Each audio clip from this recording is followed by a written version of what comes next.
Nintendo just dropped their Direct for the Switch 2, and yeah, I mean, it is what it is. I'm excited for it. I'm gonna buy it. I think it looks great. I like the all black design. I like the fact that the Joy Cons are black and the insides are the red and the blue. I like how they still kept that little hint, I guess, of the original Switch. I don't think it's gonna sell nearly as well as the first Switch because the first Switch was just such. It was like that movie Avatar from James Cameron, where like all of it just came into like this perfect alignment. The stars aligned perfectly for it to be a one and only situation, lightning in a bottle, if you will. I'm excited for it. I'm going to buy it. I think it looks great and everything. The price point, I don't really care about. I know a lot of people do care about it, and I'm not like flush with cash or something like that where it doesn't matter to me. But at this point, everything's expensive. Everything costs $10. Like, think about any food place or like coffee shop or anything. Like, everything used to be $1, and now everything's $10. Like, I used to get money from my parents to go around shopping, and it would be like, here's a $10 bill, and we'd be like, fuck, we're rich right now.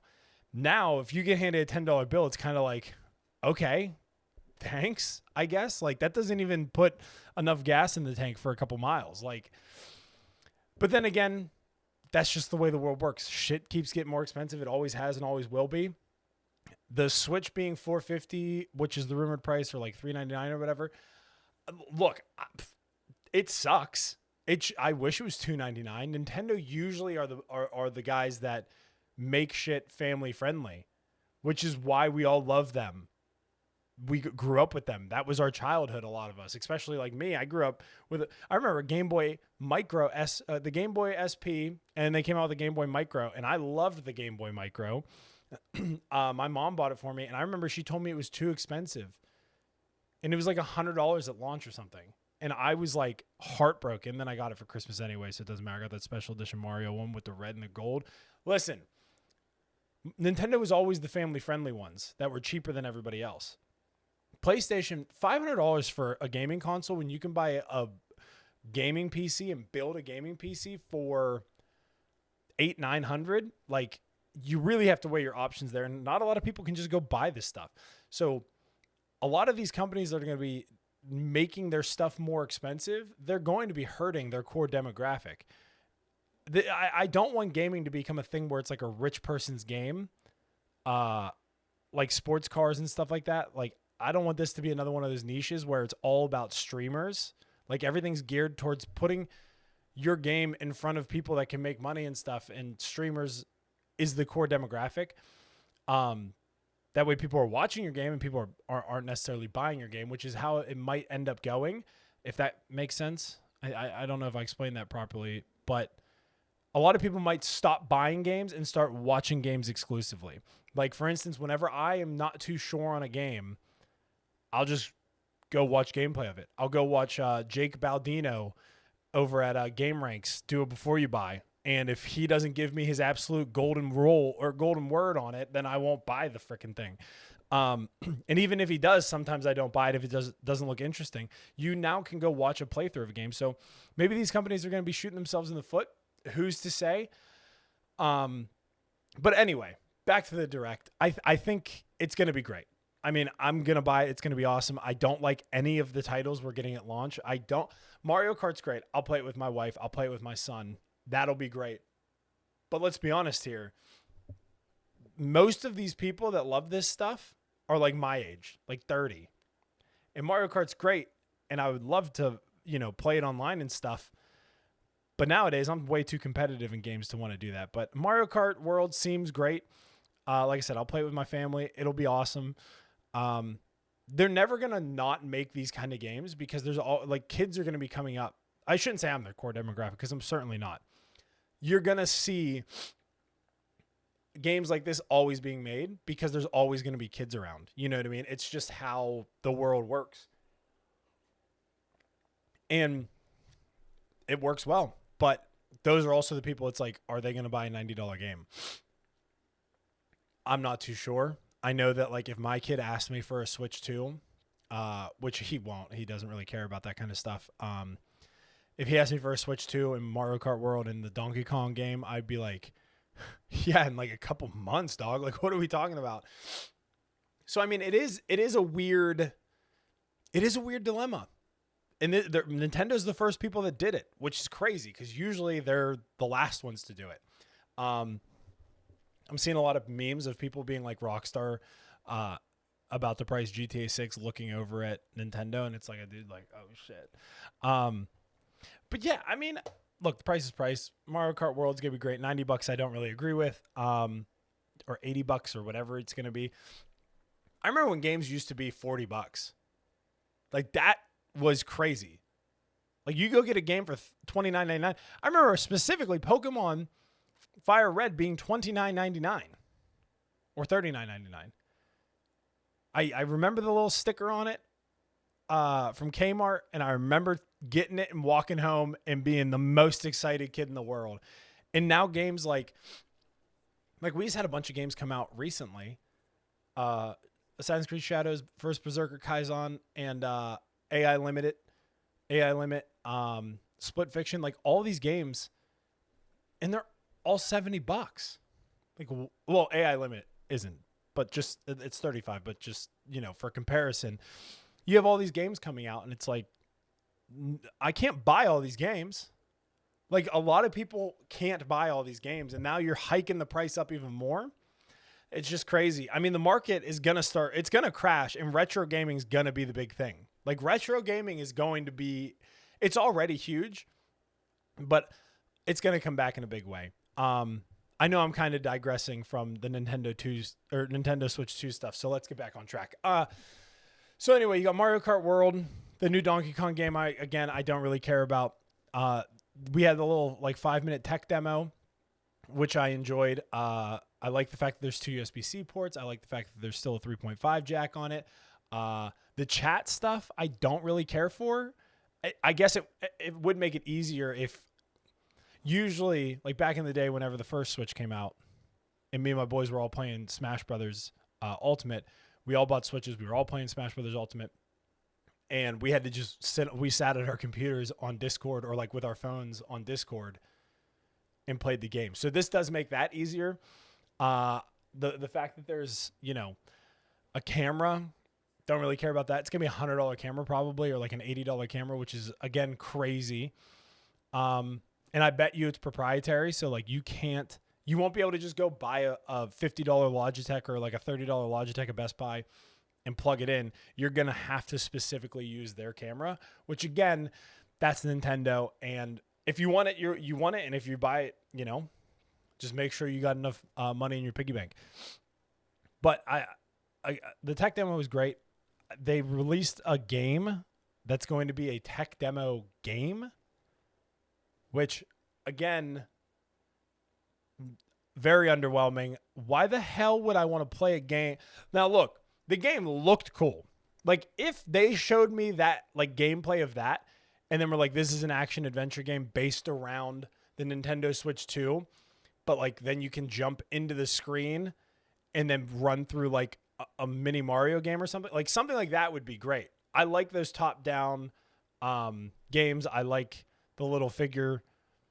I mean, it looked great, but I don't give a shit about, I don't care about walking around in a game to learn about a thing that I already own. Because you have to buy the Switch 2, and then you have to buy that demo game because it's not free. It's probably going to be $20. And then you play it on the Switch 2 that you already bought that comes with an instruction manual. Now, I understand some people might buy it just to buy it and think it's cool or whatever. But again, that's just a weird. It's just so fucking weird, dude. But yeah, so on top of that, you get the dock, you get 4K, you get 120 FPS, which is cool. The screen on the actual Switch itself isn't OLED, which does not compute with me. Why are you not making it an OLED screen when you already did that? I mean, you're already making the thing 450, and you're telling me we're not getting an OLED screen? That's crazy. Give me an OLED screen if it's $450. I don't understand. A lot of people complain about the price, or that they didn't say the price in the video. Who gives a shit? If you want it, if you're watching that Nintendo Direct, wherever you are in the world, if you're watching that Nintendo Direct, it's because you're gonna buy one. Nobody stopped their workday for an hour to watch that Nintendo Direct or put a alarm on their calendars on their phones to watch that isn't going to buy one. So I would imagine you could kind of see however many views those videos got, like, because they did Nintendo America, UK, like all of the countries. You could see how many units they're probably going to sell, I would imagine.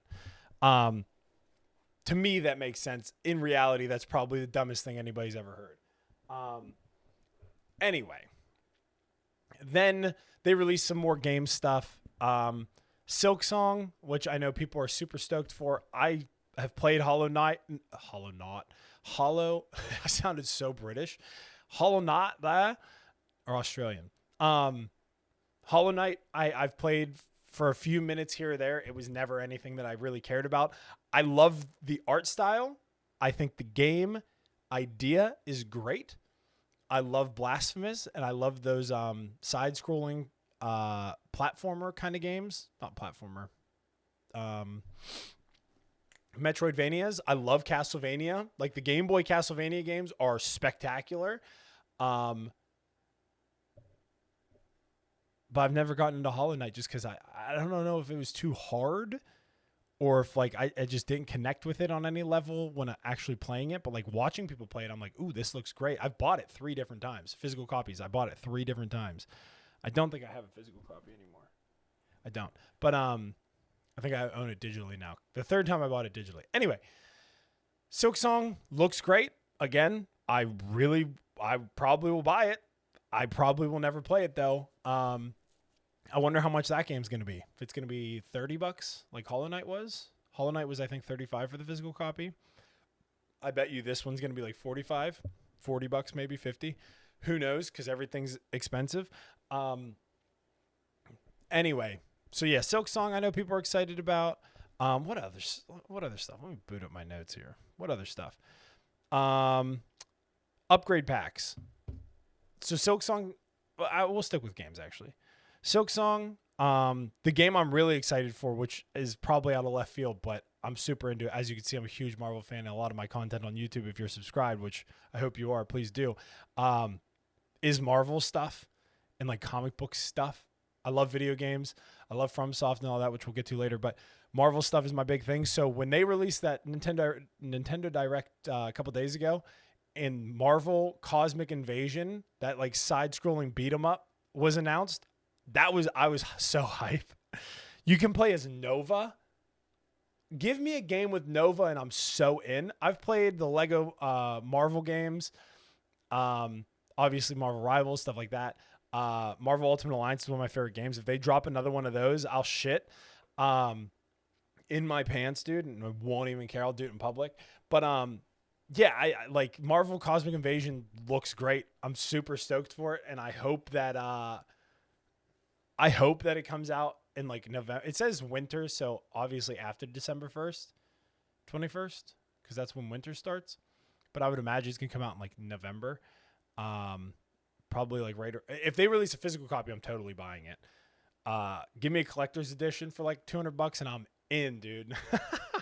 We're complaining about the price of the Nintendo Switch, but if they drop Cosmic Invasion with a collector's edition for $100, I'm buying it. Just like the Death Stranding 2 collector's edition, I'm in. So price is all relative to what you like and what you want. But then, like I said, the Donkey Kong game, just super underwhelming for games. I remember when the original Switch released, I didn't buy it. I didn't care about it. It only released with a handful of games. I think at launch there was like 7 games or something, right? Fact check me on that in the comments. But I didn't buy this original Switch until I had a buddy at work who would not shut up about Breath of the Wild. Like, he would not stop talking about it. And I was like, dude, I've never played a Zelda game. I don't care about Zelda. but he would not shut up about it. And his excitement got me excited. I remember I bought an Apple Watch back when I used to use Apple stuff. This is obviously when the Switch came out, so we're talking like 7 years ago or whatever, or 8 years maybe. I bought an Apple Watch. I remember that day I returned the Apple Watch for $300, or I exchanged it. I worked at Best Buy. I exchanged it for a Switch and Zelda and took those home and was way more excited about life than the Apple Watch. Anyway, there doesn't seem to be a ton of games. I'm wondering, because in the first Nintendo Direct that they told us about the Switch, it seemed like your digital library would work on the Switch. But now it seems like only specific games will work on the Switch. Like, will I be able to play Tales of Iron and Blasphemous and like Hollow Knight digitally if I bought them on my current Switch? Will I be able to play them on my Switch too? Or do I need an upgrade pack? Because if you need an upgrade pack for every game, or you have to rebuy the game for a Switch 2, then that defeats the entire purpose of this, and I don't want that. Then at that point, then it becomes not worth the product. If I can go buy a Switch 2, put it in my hands, and download Blasphemous and Tales of Iron, I'm in. And like Octopath Traveler, I'm totally in. If I cannot, I probably will hold off on the Switch until the FromSoft game comes out, which, again, underwhelming. But these upgrade packs that you have to buy for like Zelda Breath of the Wild and Zelda Tears of the Kingdom and stuff, I understand with like Lies of P, I had to do that. I bought Lies of P on my PlayStation 4, and then I bought a PlayStation 5 shortly after, and I bought the $10 like upgrade or whatever. And I know that a lot of people had to do that with games, like a lot of Call of Duties and FIFAs or whatever. But that's not what are we doing? Like, you don't have to do any work for that as a studio and as a thing, but you're making us pay you money. It doesn't add up to me. And the fact that Nintendo's doing it too, like, it just shows the state of the industry right now. Because if even Nintendo, who when they drop a console, it sells like hotcakes. They're doing this. Like, they're the first ones to do this. Well, not the first ones. I mean, upgrade packs were a thing, like I said, with the PlayStation and stuff. But I never anticipated Nintendo doing that. They're also definitely going to raise the price of their online membership. They're gearing more towards online stuff, which is kind of scary because like Xbox did that, PlayStation did that, and I don't enjoy that at all.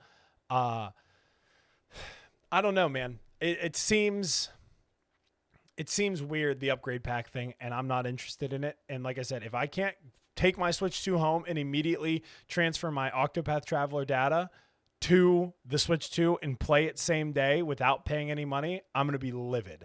I'm going to be genuinely upset. And I'm obviously going to research that before I go buy a Switch 2 because I'm not dealing with that. And then the last thing on my list that I want to talk about is Dust Bloods. From Software dropped the video game. What's crazy is Nintendo, watching the Nintendo Direct, whenever he said, like, we have one more thing to show you from, one of our third party whatevers. And it immediately like the trailer, as soon as it started, I fucking knew. As soon as that trailer started, I knew it was FromSoft. At first, initially, like most people, I was like, oh my God, it's Bloodborne 2. Holy shit, it's Bloodborne 2. We were all wrong. It's not Bloodborne 2. And I don't, yes, it's in London, so it has like parallels, and yes, it has that like creepy Victorian style stuff. And I'm sure they reused a lot of assets from like Bloodborne and Elden Ring, Night Rain, and that stuff to make this game. But the trailer, if we're just talking about the trailer was great. I loved the trailer. I was all in. I immediately was like tweeting and texting my boys being like, yo, basically a Bloodborne game exclusive to the Switch 2. I'm buying it. Then it says 2026. I thought it was going to be a launch game, and I was like, okay, whatever, that's fine. I could wait a little bit longer, a half year, a year, however long. It'll probably release, unfortunately, like summer or like November of 2026, not like March of 2026. Although FromSoft does drop a lot of their games in March, which I've noticed. Usually their games come right around my birthday, which is the 23rd of March. And Usually they drop their games around March. Anyway, back. FromSoft drops the trailer. Trailer looks great. I love the trailer. And then they release, 2026 or whatever, and it's all fine. Then they show us Donkey Kong, and then I kind of checked out of the whole Switch thing because, like I said, I was texting my boys and tweeting about it and stuff. Then I start watching people talk about it. I start watching on Twitter or looking on Twitter, and apparently this FromSoft game that we're going to be getting is basically a Night Rain situation where it's online multiplayer.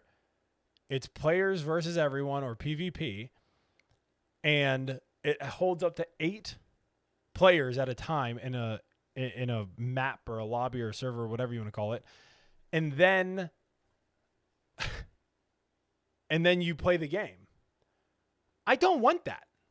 I don't want that at all. I was super stoked. Like I said, I was underwhelmed by pretty much everything in this Nintendo Direct, especially because of all the leaks and stuff. But I want FromSoft to just make a game. What happened to FromSoft just making really good games? Why are these, if you think about it, they rarely do, they've never done online multiplayer games. All the games that they've released have it, and it's awful in game. And I know a lot of people who are asking for that to be better. For instance, me in Elden Ring, it'd been a lot cooler if I could just go boss to boss to boss with my buddies and then not have to go out, come back in with a friggin' finger dip thing every single time. But now FromSoft's next 2 games that are confirmed that we absolutely know about are both multiplayer games. Elden Ring Night Rain, Dustbloods. Why? What has changed at FromSoft? They weren't bought by Sony. They supposedly, there was talks or whatever, but from my knowledge, they aren't bought yet or aren't going to be. And this is a Nintendo exclusive, and I understand Nintendo's gearing more towards online stuff. So when they came to FromSoft and were like, hey, we have an idea for a game. We have an idea for an online game. Can you make one for us? Because people love you and people will buy it. I get all that. But FromSoft should have been like, we'll make you a game. We'll put multiplayer stuff in it, but let's make an actual good game for your console. I don't understand what this online stuff is. I just don't get it. But anyway, let's go back to the trailer. So Dustblood's trailer drops. It looks like Bloodborne 2. It's not Bloodborne 2. You get a good bit of action, what appears to be bosses, but now I'm not sure if they're bosses or if they're other players in just outfits. What I did find weird watching the trailer is there's the woman with the hat who starts spinning the I don't know what it's called, man. I don't know what it's called. I'm just a human. It's the ring with the blue light on it. She starts spinning it, and it looks like, instead of trailer footage, it looks like gameplay footage. And at first I was like, that's bad. That is cut together poorly. Then I realized it was in-game footage, I think. And I was like, still not great. But the trailer itself, it looked like Bloodborne. I know it's not, but it looks great. The trailer looks great. If it was just another game, even if it was a $60 game that FromSoft dropped, that was a 25-hour storyline, because I know you get Sekiro, Elden Ring, and Bloodborne, and you could play those games for 40, 50, 60 hours. Elden Ring you could play for hundreds of hours. If they just dropped a 25-hour story game, or a 30-hour story game for $65, $70, whatever they're pricing these things at, $90 on Switch 2, and then had, like most games have, an online multiplayer separate from it where you can do the same stuff and have online, that would be great. Halo drops a story, they drop your single player solo stuff, and then they have an amazing multiplayer. Look at Titanfall 2. They did the same thing. Now, I know those are first person shooters, but that's what they should have done. Instead of just making a straight up game that's only multiplayer. I understand we're excited for Night Rain, and I am going to buy Night Rain and play with my boy. But if my buddies don't buy a Nintendo Switch 2, who the hell am I playing this game with? I'm certainly not playing online with a bunch of toxic assholes that I've been running into on every other online multiplayer game, which is why I've gone back to playing solo games like Death Stranding, like Bloodborne. But I don't want more online stuff. I want From Software to be From Software. I want them to make a good game. Give me a Dark Souls 4. I know they're never going to do it. Give me a Bloodborne 2. I know they're never going to do it. Give me a new storyline. Just give me something new. I don't want this multiplayer garbage. I don't want it. That being said, though, I'm going to buy the Switch 2 for $550 or whatever. I'm going to buy Mario Kart World for $90. And I'm going to buy Duskbloods and play online with a bunch of people so I can yell at them and tell them they're bad at video games and tell them that, you know, they can suck a shit or whatever. So, yeah, I mean, the Nintendo Switch Direct was fine. It wasn't, you know, I didn't have any expectations going in because I've gotten rid of expectations entirely in my life. That way I can, well, not entirely in my life, with, you know, things that don't really matter. That way, I'm not disappointed going into a movie, going into a game, going into a Nintendo Direct. So, yeah, I mean, it is what it is, man. If you were watching the Nintendo Direct and you stopped your day for it and you set an alarm for it and you were watching videos on it, I bet you're going to buy one either way. So stop complaining about the price. And let's see how Duskbloods runs. Duskbloods, I think, is going to be fine. I think it's going to be fine. If Duskbloods, I was about to end, but now I'm not. If Duskbloods is just an online multiplayer game, and it is like 8 people drop into a map, and it's of the ilk of Night Rain, or what we know about Night Rain so far, and there's a ring, you have to get to the center of the map or whatever, kind of like a battle royale. You collect your stuff, you last the night, and then after the night is over, you go to daylight, and daylight is not multiplayer. And then you can play like solo stuff and do story stuff and like get gear, fight bosses, do whatever. And then when night comes, you become the monster. Because what it seemed like is you're a vampire. So if that were the case, I'd be super into that. Or like if they have a solo storyline, a single player storyline, and then you can go play on multiplayer stuff online, that would be great too. But if it's just a straight up 8 people drop into a map, you fight bosses and stuff, you can fight each other or you can fight the boss together or whatever, and then you get stuff and then that's the game. It's like what are we grinding for? You know what I mean? My problem with multiplayer games is you play it and there's no reward. You play a game of Apex Legends, you die 5th. You just press next. You go next. It's just, there's not a reward system. Whereas if you're playing Bloodborne and stuff, there is a reward system. You go beat the boss. You do this, you do that. You beat the boss. You fight him 8 times. You die 8 times, and then you're like, oh shit, this is hard. And then you fight him 3 more times, and when you finally beat him, it's like, yes, I have done it. I have succeeded. Online multiplayer games don't do that. Marvel Rivals, you play a Marvel Rivals, you lose, you get angry, you go next. You win, you forget everything that you did in the game, you don't have anything to show for it, and then you just click next again. It's like multiplayer games, there's nothing to show. FromSoft changed the landscape of games, at least for me, where there's like a reward system. So now multiplayer games almost feel redundant. And I just hope the Duskbloods isn't that, where you play it, it's just one night, you don't collect any of your stuff, you go next. I don't want to play a game like that. That's made by FromSoft. I want to play a FromSoft game made by FromSoft. So we'll see what happens, but I'll be streaming tonight. Tonight's it's what, Wednesday? So yeah, Wednesday night 9:30, Saturdays at 12:30 or noon, if you will, noon 12:30, in between there. And then yeah, like and subscribe. Comment down below. Let me know your thoughts on the Nintendo Direct, and I'll catch you in the next video. Peace.